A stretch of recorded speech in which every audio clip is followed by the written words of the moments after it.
নমস্কার বন্ধুরা, সোমা কিচেনে আপনাদের সবাইকে স্বাগত। আজকে আবারও একটা নতুন রেসিপি নিয়ে আপনাদের সামনে চলে এসেছি। রেসিপিটা স্কিপ না করে প্রথম থেকে শেষ পর্যন্ত দেখানোর অনুরোধ রইল। আমি আজকে একটা বড় দেখে একটা তাল নিয়েছি। এখন তো তালের সিজন, তাল তাল পেলেই কিন্তু আমরা বিভিন্ন রকমের রেসিপি বানিয়ে থাকি। তালের যেটা সবথেকে সবার কাছে প্রিয় যে রেসিপিটা, সেটা হচ্ছে তালের বড়া বা তালের ফুলুরি। সেটাই আজকে আমি বানিয়ে দেখাবো। স্কিপ না করে ভিডিওটা প্রথম থেকে শেষ পর্যন্ত অবশ্যই দেখতে হবে।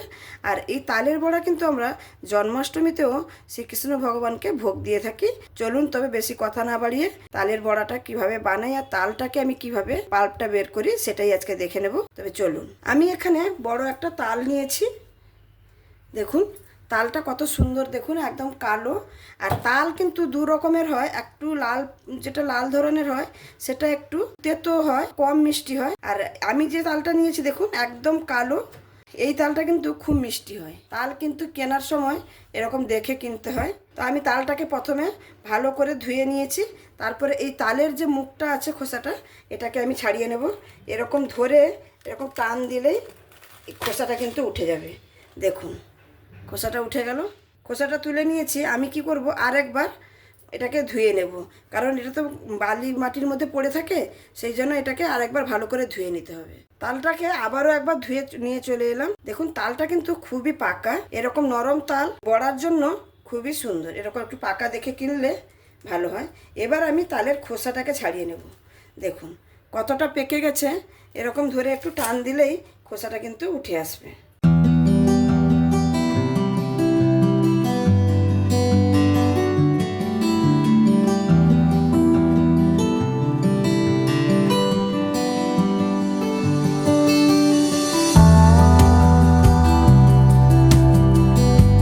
তালের খোসাটা ভালো করে ছাড়িয়ে নিয়েছি। এবার আমি তালটাকে এরকম করে খুলে নেব। এই তালটাতে 3টে আঁটি আছে। অনেক তাল আবার 2টো আঁটি হয়, একটু ছোট সাইজের হলে 2টো আঁটি হয়। এবার তালের আঁটিগুলোতে এরকম হাত দিয়ে ভালো করে একটু এরকম চটকে চটকে নেব, একটু জল দিয়ে।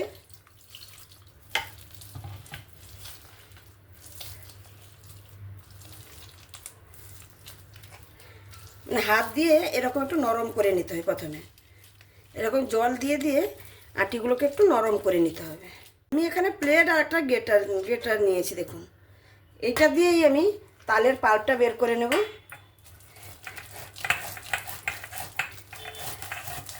এর উপরে ঘষতে থাকলে পাল্পটা সুন্দর বেরিয়ে যাবে, আর একটাও খোসা কিন্তু নিচে যাবে না। খুবই সহজ পদ্ধতিতে তালের পাল্পটা বের করে নেওয়া যায়।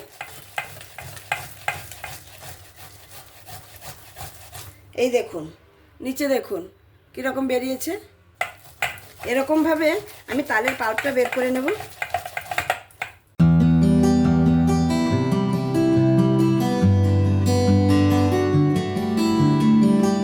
এটা বিভিন্নভাবে বের করানো যায়। আপনাদের কাছে যদি ঝুড়ি থাকে, সেই ঝুড়ির পেছন দিয়েও তালের পাল্পটা বের করানো যায়,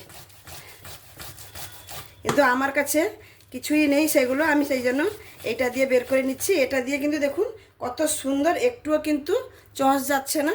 এরকমভাবে আমি তালের সমস্ত পাল্পটা বের করে নেব।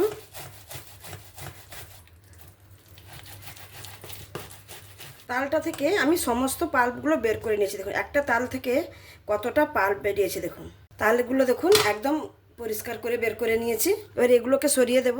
আমি তালটা ছেঁকে নেওয়ার জন্য একটা ছাঁকনি নিয়েছি আর একটা বেলা নিয়েছি। এবার তালটাকে আমি একটু ছেঁকে নেব।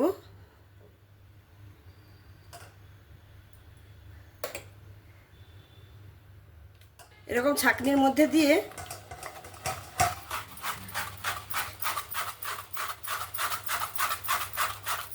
এরকম করে আমি সমস্ত তালের পাল্পগুলোকে ভালো করে ছাঁকনির সাহায্যে ছেঁকে নেব।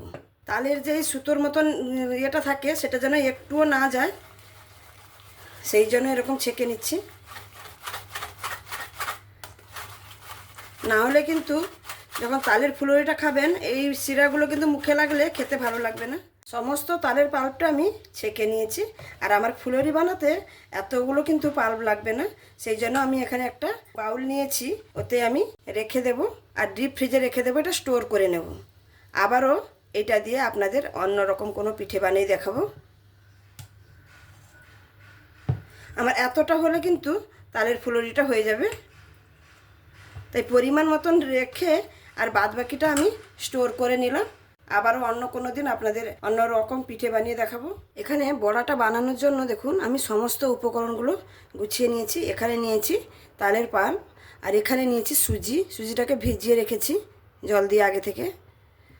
ময়দা নিয়েছি, আর এখানে আটা নিয়েছি, যেটা রেগুলার আমরা রুটি খেয়ে থাকি সেই আটা। নারকেল কোড়া, একটু মৌরি আর চিনি, সমস্ত কিছু গুছিয়ে নিয়েছি। এবার ব্যাটারটা মাখাবো। এখানে তালের পাল্পটা আপনারা যতটাই ব্যবহার করবেন সেরকম মাপে ময়দা, আটা, সুজি এগুলো ব্যবহার করতে হবে। এখানে কোনো মাপের কোনো কথা নেই, বেশি বানাবেন কম বানাবেন তালের পাল্পের উপরেই কিন্তু নির্ভর করবে। আমি এবার মাখিয়ে নিচ্ছি। তালের পাল্পের মধ্যে প্রথমে আমি দিয়ে দেব চিনিটা। চিনিটা আমি বেশি পরিমাণটা দিয়ে দিয়েছি, আর কম পরিমাণটা একটু রেখেছি।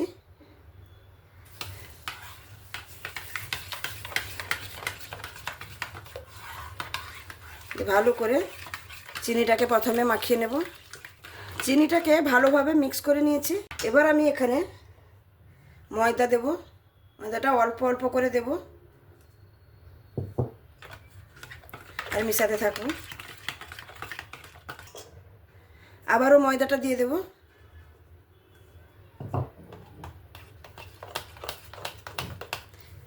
এবার চামচটা তুলে নেব। হাত দিয়েই মাখাতে হবে, হাত দিয়ে মাখালে সব থেকে ভালো হবে।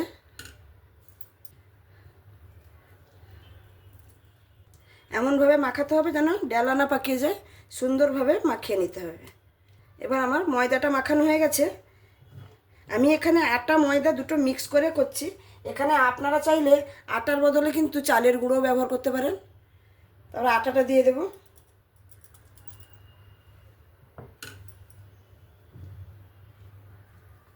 আটা ময়দা মিক্স করে করলে ফুলুরিটা কিন্তু খুবই সফট হবে। আটা ময়দাটা ভালো করে মিক্স করে নিয়েছি। এবার দিয়ে দেব সুজি।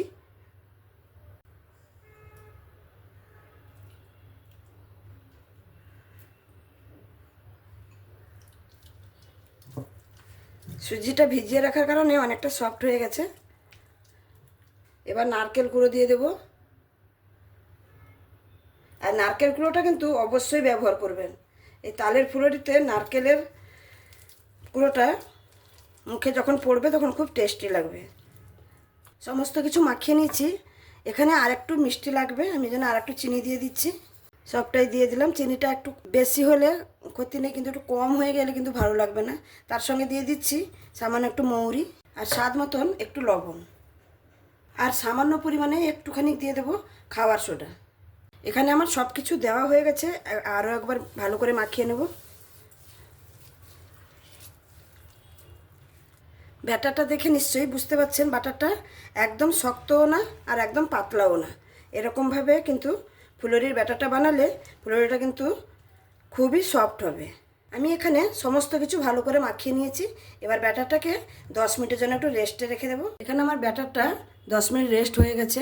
এখানে আমি তালের বড়াগুলো ভেজে নেওয়ার জন্য একটা কড়াই বসিয়ে নিয়েছি, আর কড়াইতে পরিমাণ মতন তেল দিয়ে দিয়েছি। আর তেলটাকে কিন্তু লো টু মিডিয়ামে রাখতে হবে, বেশি গরমও না আবার বেশি ঠান্ডাও না। এরকম করে তেলটাকে গরম করে নিতে হবে। এখানে তেলটা আমার ঠিকঠাক গরম হয়েছে কিনা একটু দিয়ে দেখে নেব। তেলটা একদম পারফেক্ট গরম হয়ে গেছে।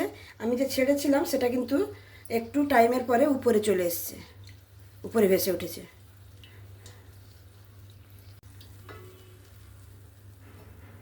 এবার আমি ফুলুরিগুলো ভাজা শুরু করছি।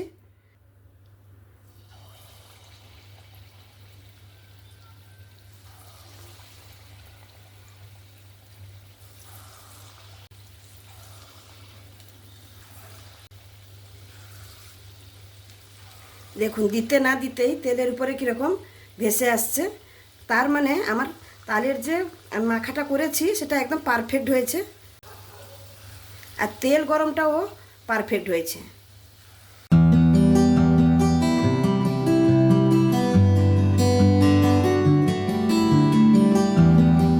যতটা ধরেছে আমি ততটাই দিয়ে দিয়েছি। সমস্ত বড়াগুলো দেখুন একদম তেলের উপরে চলে এসছে। এরকম হালকা আঁচে কিন্তু বড়াগুলোকে ভাজতে হবে, না হলে কিন্তু ভেতরে কাঁচা থেকে যাবে আর উপর থেকে লাল হয়ে যাবে, সেটা কিন্তু খেতে ভালো লাগবে না।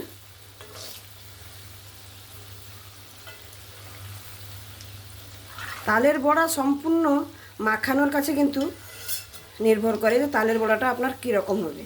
যতটা সুন্দর করে তালের বড়াটা ব্যাটারটা মাখাবেন ততটা কিন্তু তালের বড়াটা সুন্দর হবে। তাহলে আমার এই রেসিপিটা যদি এই পর্যন্ত আপনাদের ভালো লেগে থাকে তাহলে অবশ্যই লাইক, শেয়ার, কমেন্ট এবং সাবস্ক্রাইব করে আমার পাশে থাকবেন। আর যদি খুব ভালো লাগে তাহলে বন্ধুবান্ধবদের সঙ্গেও শেয়ার করার অনুরোধ রইল। বড়াগুলো এখানে সুন্দর লাল লাল করে একদম ভেজে নিয়েছি। আমার একটা ব্যাচ ভাজতে প্রায় 5 থেকে 7 মিনিট সময় গেছে। এবার আমি তুলে নিচ্ছি। দেখুন কতটা সুন্দর হয়েছে দেখুন।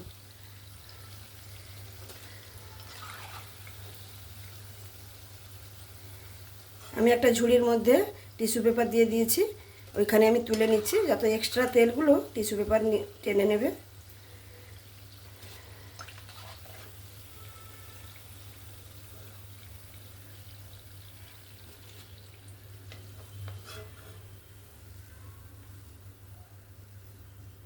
আবারও সেম পদ্ধতিতে আমি বড়াগুলোকে ছেড়ে দেব।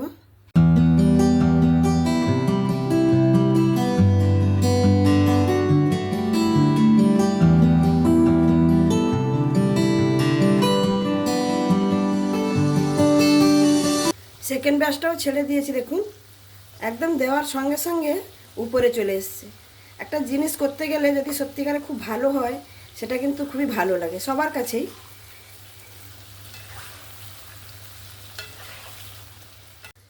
আমার সেকেন্ড ব্যাচটাও সুন্দরভাবে লাল লাল করে ভেজে নিয়েছি।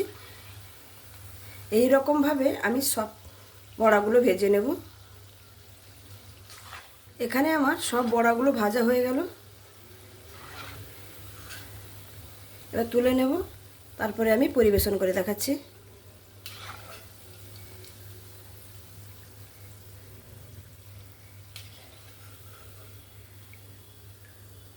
তাহলে বন্ধুরা দেখতেই পেলেন আমার এই তালের বড়ার রেসিপিটা।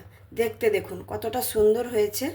আর তালের বড়া খেতে তো কিন্তু সবাই ভালোবাসে। আমি একটা আপনাদের ভেঙেও দেখাচ্ছি, দেখুন কত সুন্দর হয়েছে, কত সুন্দরভাবে বড়াগুলো হয়েছে দেখুন। তাহলে এই সামনে জন্মাষ্টমীতে এরকমভাবে আমার মতন করে একবার তালের বড়া বানিয়ে ভগবানকেও ভোগ দিন আর নিজেরাও খান, তো দেখবেন কত সুন্দর লাগবে। তাহলে আজকে আমি এখানেই শেষ করছি। আবার দেখা হবে অন্য কোনো দিন অন্য কোনো রেসিপির সঙ্গে। সবাই ভালো থাকবেন, সুস্থ থাকবেন, সাবধানে থাকবেন। ধন্যবাদ।